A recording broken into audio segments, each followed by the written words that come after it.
Таким образом, в финальных поединках весовой категории до 52 килограмма встречаются Ахмед Атангери, Байсальгур Асмаев. Оба спортсмена сборной команды Чеченской Республики. А в весовой категории борцов до 38 килограммов в финале встречаются Шарба Абдурахманов, Республика Дагестан, Ахмед Майбалов, Чеченская Республика.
На КВБ победил Муса Сантиков, город Москва.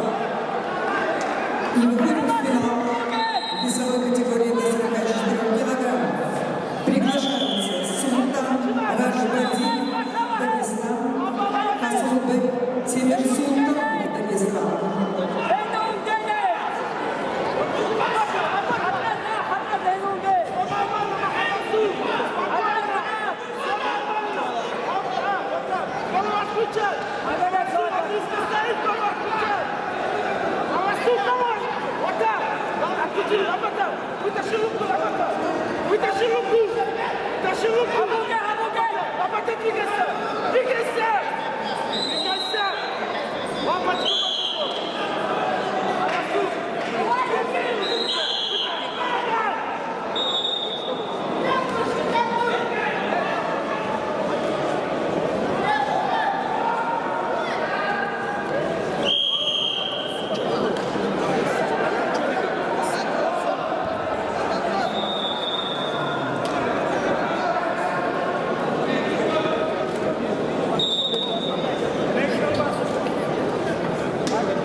Всем, вот.